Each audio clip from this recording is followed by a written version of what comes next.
Tax return করতে গেলে কোন কোন ডকুমেন্টস বা ফর্ম লাগবে? আপনি যদি চাকরি করেন তাহলে আপনার লাগবে ফর্ম W-2।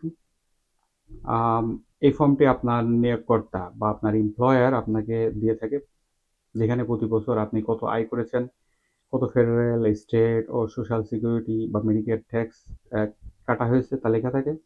সাধারণত জানুয়ারির শেষের দিকে এই ফর্মটি পাওয়া যায়।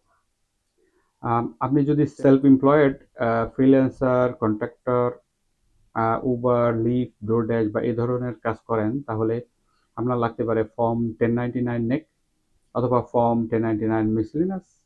অনেক সময় একাধিক 1099 ফর্ম থাকতে পারে। এর পাশাপাশি আপনার কাজ বা ব্যবসার খরচের রেকর্ড, যেমন গ্যাস বিল, ফোন বিল, ইন্টারনেট বিল, গাড়ি খরচ বা কাজের সরঞ্জাম কেনার রসিদ থাকলে ট্যাক্স হিসাব করতে ঠিকভাবে আ সুবিধা হয় আরকি। এরপরে ব্যাংকের সঞ্চয় যদি থাকে, সেখান থেকে পেতে পারেন 1099 আইএনটি। উম স্টক বা ইনভেস্টমেন্ট থেকে পেতে পারেন 1099 ডিআইবি। আর শেয়ার, মিউচুয়াল ফান্ড বা ক্রিপ্টো বিক্রি করলে সাধারণত ফর্ম 1099 বি পাওয়া যায়। আপনি যদি বাড়ি কিনে মর্টগেজ পরিশোধ করেন, তাহলে লেন্ডার থেকে আপনি পেতে পারেন 1098 um um mortgage interest statement. Property tax পরিশোধের রসিদও ট্যাক্স রিটার্নে কাজে লাগে।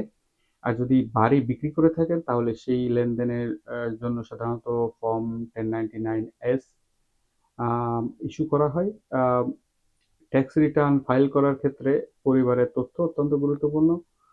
আ শুরুতেই আপনার নিজের সোশ্যাল সিকিউরিটি নাম্বার থাকতে হবে, কারণ এটি ছাড়া ট্যাক্স রিটার্ন জমা দেওয়া সম্ভব না।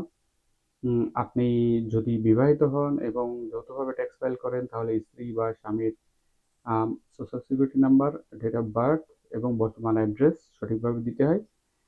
সন্তান থাকলে তাদের আ সোশ্যাল সিকিউরিটি অথবা আইটিন, জন্ম তারিখ এবং তারা আপনার সঙ্গে থাকেন কিনা এই তথ্যগুলো গুরুত্বপূর্ণ। কারণ এগুলোর মাধ্যমেই সরকার যাচাই করে কারা আপনার ডিপেন্ডেন্ট। এসব তথ্য সঠিকভাবে প্রদান করলে আপনি চাইল্ড ট্যাক্স ক্রেডিট, আদার ডিপেন্ডেন্ট ক্রেডিট এবং আর্ন ইনকাম ক্রেডিট আ সহ বিভিন্ন গুরুত্বপূর্ণ পারিবারিক ট্যাক্স সুবিধা পাওয়ার যোগ্য হতে পারেন।